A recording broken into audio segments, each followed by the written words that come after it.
মৰমৰ ছাত্ৰ ছাত্ৰীসকল, আজি আমি ক্লাছ 3ৰ তৃতীয় শ্ৰেণীৰ অসমীয়া পাঠ্যপুথিত থকা অধ্যায় হৈছে ৮ আৰু অধ্যায়টোৰ নাম হৈছে কি আমাৰ ঐতিহ্য আৰু পাঠ হৈছে ১। পাঠটোৰ নাম হৈছে কি চৰাইদেউ ভ্ৰমণ। এই পাঠটোৰ পিছফালে থকা প্ৰশ্ন উত্তৰসমূহ, অনুশীলনীৰ প্ৰশ্ন উত্তৰসমূহ এইটো ভিডিঅ'ত আলোচনা কৰিম। তোমালোকে ভিডিঅ'টো মন দি শুনিবা। প্ৰথমে তোমালোকে কিতাপত পাঠটো ভালকৈ নিজে বানান কৰি পঢ়ি ল'বা। প্ৰথমে ক্ৰিয়াকলাপ ১ নম্বৰ আলোচনা কৰোঁ আৰু লিখো আহা। তোমালোকে এই প্ৰশ্নৰ উত্তৰবোৰ লিখিব লাগিব। প্ৰথমে ক নম্বৰ দিনলেখাখনত থকা ছবিখন দেখাত হাইলাক কাৰ দৰে আছিল।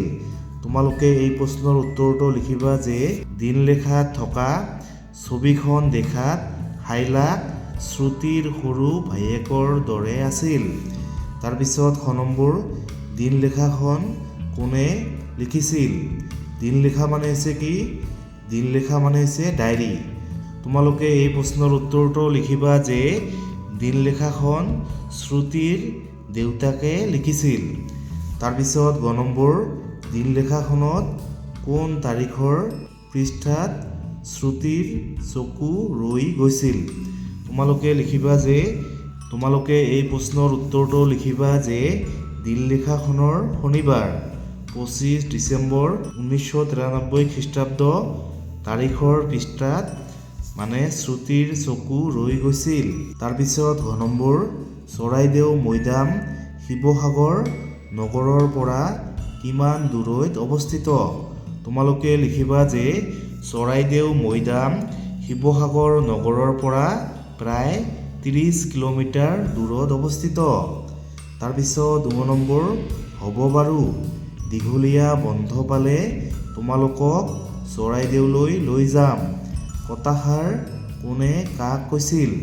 ইয়াৰ উত্তৰ লিখিবা যে কথাষাৰ শ্ৰুতিৰ দেউতাকে শ্ৰুতিক কৈছিল। তাৰপিছত প্ৰথম চ নম্বৰ দেউতাকে দিনলেখাখনত উল্লেখ থকা চৰাইদেউ মৈদামৰ বিষয়ে শ্ৰুতিক কি কৈছিল।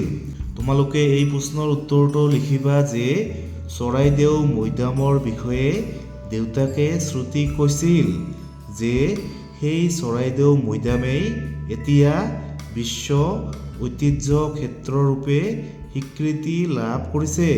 মৈদাম কি? মৈদাম হৈছে মৃতকৰ সমাধি। তাৰপিছত ২ নম্বৰ চৰাইদেউ জিলাখন আগতে কোনখন জিলাৰ অন্তৰ্গত আছিল। শুদ্ধ উত্তৰটোৰ কাষৰ চিনটো পূৰোৱা। চৰাইদেউ জিলাখন আগতে শিৱসাগৰ জিলাৰ অন্তৰ্গত আছিল। তোমালোকে এইটো গ'ল দিবা। তাৰপিছত ৩ নম্বৰ পাঠটোত থকা শ্ৰুতি শব্দটোত শ্ৰু যুক্তাক্ষৰটো ব্যৱহাৰ হৈছে। এই যুক্তাক্ষৰটোৰে গঠন হোৱা অন্য শব্দ সাজো আৰু পঢ়ো আহা। এইটো হৈছে তালবেৰ খ যোগ ৰ যোগ হ্ৰস্ব উ। এই তিনিটা একেলগে লগ লাগি কি হয় শ্ৰু। এইটো হৈছে কি শ্ৰু। এইটো হৈছে অশ্ৰু। এইটো হৈছে প্ৰতিশ্ৰুতি। এইটো হৈছে শ্ৰুতলিপি আৰু এইটো হৈছে বিশ্ৰুত। তোমালোকে এইবোৰ মনত ৰাখিবা।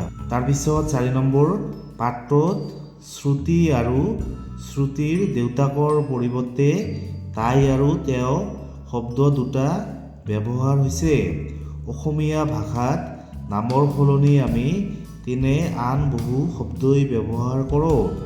তোমালোকে তেনে শব্দৰ এখন তালিকা প্ৰস্তুত কৰা।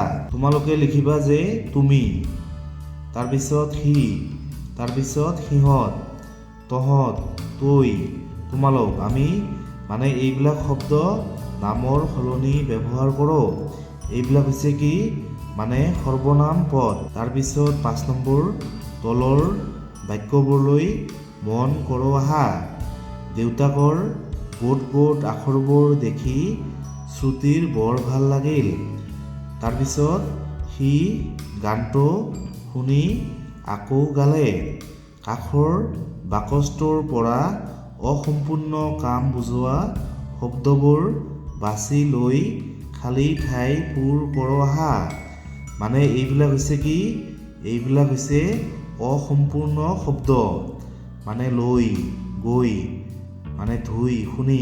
তোমালোকে ইয়াৰ পৰা এইবিলাক লৈ ইয়াত বহুৱাব লাগিব। সি বজাৰলৈ গৈ পাচলি কিনিলে। মই জিৰণি লৈ পঢ়িলোঁ। কথাবোৰ শুনি তেওঁ ভাল পালে। তাই হাত মুখ ধুই খাবলৈ গ'ল। তাৰপিছত 6 নম্বৰ, তলৰ বাক্য কেইশাৰীত আঁচ-টনা শব্দকেইটালৈ মন কৰা। তাই চৰাইদেউলৈ নিবলৈ মানে দেউতাকক হাতনি ধৰিলে। এতিয়া যাবলৈ, খাবলৈ, কৰিবলৈ ব্যৱহাৰ কৰি একোটাকৈ বাক্য লিখো আহা। প্ৰথমে হৈছে যাবলৈ। মানে শিক্ষকে তাক মানে ঘৰত যাবলৈ ক'লে। তাৰপিছত খাবলৈ। মই আজি ৰমেনৰ ঘৰত খাবলৈ যাম। তাৰপিছত কৰিবলৈ। অহাকালি মই পথাৰত কাম কৰিবলৈ যাম। তোমালোকে এনেকৈ মানে বাক্য ৰচনা কৰিবা। তাৰপিছত 7 নম্বৰ, ভাব আৰু লিখো আহা। ক নম্বৰ, আমি কিয় দিনলেখা লিখিব লাগে? দিনলেখা মানে হৈছে কি? মানে ডায়েৰী।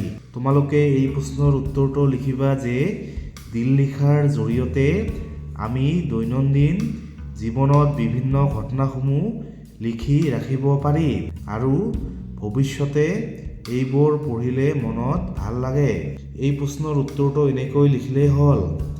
তাৰপিছত 9 নম্বৰ, তোমালোকৰ ওচৰে পাজৰে থকা বিখ্যাত ঠাই এখনৰ বিষয়ে লিখা। এইটো তোমালোকে নিজে লিখিবা। জানো আহা। চৰাইদেউ মৈদামসমূহে 2024 খ্ৰীষ্টাব্দৰ 26 জুলাই তাৰিখে বিশ্ব ঐতিহ্য ক্ষেত্ৰৰ স্বীকৃতি লাভ কৰে। এই স্বীকৃতি পোৱা অসমৰ তৃতীয়খন ঠাই হৈছে চৰাইদেউ। ইয়াৰ পূৰ্বে মানে কাজিৰঙা ৰাষ্ট্ৰীয় উদ্যান আৰু মানস ৰাষ্ট্ৰীয় উদ্যানে বিশ্ব ঐতিহ্য ক্ষেত্ৰৰ স্বীকৃতি লাভ কৰিছে। তাৰপিছত 8 নম্বৰ, মনত পেলাও আহা। এইবিলাক হৈছে স্থান, মানে এইবিলাক হৈছে জাগাৰ নাম আৰু এইবিলাক হৈছে কিয় বিখ্যাত। তোমালোকে এইবোৰ মানে মনত ৰাখিবা। এইটো হৈছে শুৱালকুছি, পাট মুগাৰ কাপোৰ। তাৰপিছত আশাৰী কান্দি, পোৰা মাটিৰ ভাস্কৰ্য বা টেৰা কটা। তাৰপিছত সাৰ্থে বাৰী, কাঁহ পিতলৰ বাচন বৰ্তন। মালেগড়, চিপাহী বিদ্ৰোহৰ কীৰ্তি চিহ্ন। তাৰপিছত জামুগুৰি, বাৰে চহৰীয়া ভাওনা। তাৰপিছত মাজুলী, মুখা শিল্প, সত্ৰ, নদী দ্বীপ। তাৰপিছত ঢকুৱাখানা, ফাট বিহু, পাথৰুঘাট, কৃষক বিদ্ৰোহৰ কীৰ্তি চিহ্ন। মানে এইবিলাক ঠাই এইবিলাকৰ কাৰণে বিখ্যাত। তাৰপিছত 9 নম্বৰ, কোন ঠাইত কি ঐতিহ্য আছে আঁচ টানি মিলাও আহা। প্ৰথমে হৈছে কেৰেলা। কেৰেলাত কি আছে? মানে কাটাকালি নৃত্য। তাৰপিছত আগ্ৰা। আগ্ৰাত কি আছে? তাজমহল। দিল্লীত লালকিল্লা। নাগালেণ্ডত হৰ্ণবিল উৎসৱ। তাৰপিছত আগৰতলা, উজানতাৰ ঠাকুৰ বাৰী। তোমালোকে এইবোৰ মানে মনত ৰাখিবা আৰু এইবিলাক মিলাই দিবা। এইবিলাক মানে পৰীক্ষাত আহিব। তাৰপিছত 10 নম্বৰ, চৰাইদেউ মৈদাম চাবলৈ যাওঁতে দেখি অহা ফলকখনৰ দৰে আন এখন ফলক মানে পঢ়ি চাও আহা। তোমালোকে এইখন পঢ়িবা। বিশ্ব ঐতিহ্য ক্ষেত্ৰ, গোহাৰী। 1 নম্বৰ, এইখন এখন ঐতিহ্যমণ্ডিত ঠাই। ইয়াক পৰিষ্কাৰ কৰি ৰখাটো কৰ্তব্য। য'তে ত'তে জাবৰ জোথৰ নেপেলাব। য'তে ত'তে নিলিখিব। সন্ধিয়া মানে 6 বজাৰ পাছত প্ৰৱেশ মানে নিষেধ। ধন্যবাদ। তাৰপিছত 11 নম্বৰ, তোমালোকৰ বিদ্যালয়ত কি কি উপলক্ষে জাননী দিয়ে লিখা। সৰস্বতী পূজা, তাৰপিছত মিলাদ, তাৰপিছত বন্ধ, তাৰপিছত দিৱস উদযাপন, তাৰপিছত মিটিং বা সভা আৰু নামভৰ্তি। মানে এইবিলাক হ'লে মানে আমাৰ বিদ্যালয়ত কি দিয়ে, জাননী বা নোটিছ দিয়ে। তোমাৰ ওচৰে পাজৰে থকা বিখ্যাত ঠাই এখনৰ বিষয়ে লিখা। তোমাৰ ঘৰৰ মানে ওচৰত থকা যিকোনো এখন বিখ্যাত ঠাইৰ বিষয়ে তোমালোকে মানে 5-6টা বাক্য লিখিবা। তাৰপিছত 13 নম্বৰ, তুমি ভ্ৰমণ কৰা ঠাই এখনৰ অভিজ্ঞতাৰ বিষয়ে এটি দিনলেখা প্ৰস্তুত কৰা। দিনলেখা মানে হৈছে ডায়েৰী। মানে তুমি কোন ঠাইত মানে ভ্ৰমণ কৰিবলৈ গৈছা মানে সেই বিষয়ে তোমালোকে এখন ডায়েৰী লিখিবা।